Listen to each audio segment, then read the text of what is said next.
Franklin Roosevelt steps into the worst economic crisis in the history of the world when he's president. So he's a man who's got a lot of challenges. The nation was in trouble. The danger was not just that capitalism would fail, but if capitalism failed, it would bring down representative democracy with it. His first contribution was to say, I have a plan to fix this. And his New Deal legislation helped create economic stability and lay the foundation for an economic renaissance that continued for decades and decades after he left office. This great nation will endure as it has endured, will revive and will prosper. So first of all, let me assert my firm belief that the only thing we have to fear is fear itself.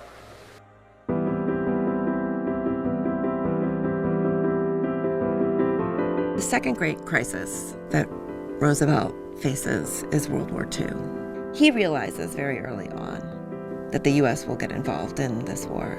And so the question for him is, how does he get the American people on board?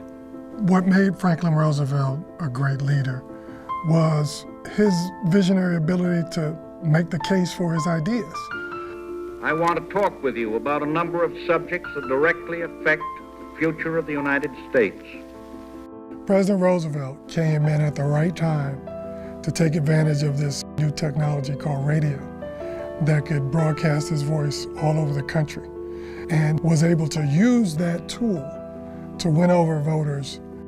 I think it's very difficult to identify one leadership quality that's responsible for his success. But I think that I would point to his ability to rely on others. He has the wisdom and confidence to know he needs a brain's trust, that he can't solve all the problems of the Depression on his own.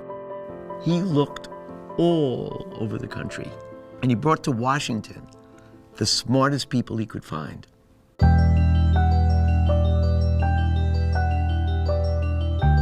When we think about what kind of person Franklin Roosevelt is, I think one of the things that strikes me most is the stretch that he had to make to go from being a wealthy patrician American to being this man who understood the poorest, most dejected American worker on the street.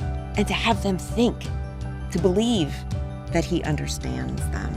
Franklin Roosevelt bequeathed to the working people of this nation, to the poor, to people of color, to immigrants, a sense that the government was theirs, and the government was going to look after them and do the best for them. This American coin is called a dime. On the front of it, you have the 32nd American president, Franklin Roosevelt.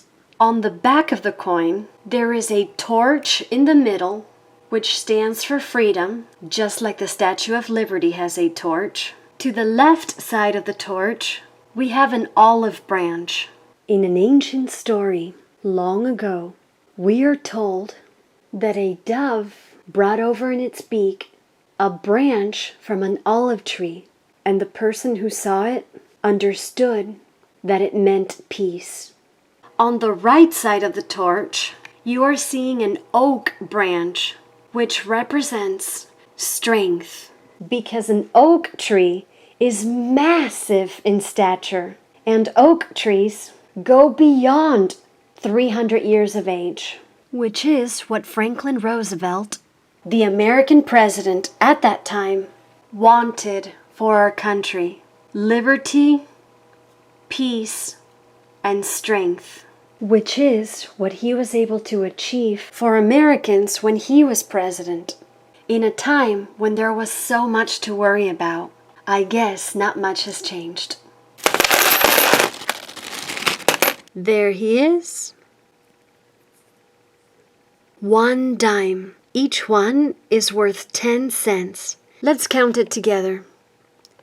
10, 20, 30, 40, 50, 60, 70, 80, 90, 100. Let me introduce you to Mr. Jefferson. Even though the dime is smaller in size, it's still worth more than a nickel, which is only 5. Do you know what 10 plus 5 is? Start at the highest number and count forward 5 more. 10, 11, 12, 13, 14, 15. 15 cents. Oh yeah? Well, someone else is about to join this party. Hey, Lincoln. How's it going, buddy? 10, 15, one more. 15 plus one more. The number that goes after 15. Oh, 16 cents. That's how much money you've got. It's now time for you to practice how to count by tens. But don't be afraid of this challenge. Besides, Franklin Roosevelt said, "There is nothing to fear but fear itself." Thank you for watching, my strong oak tree.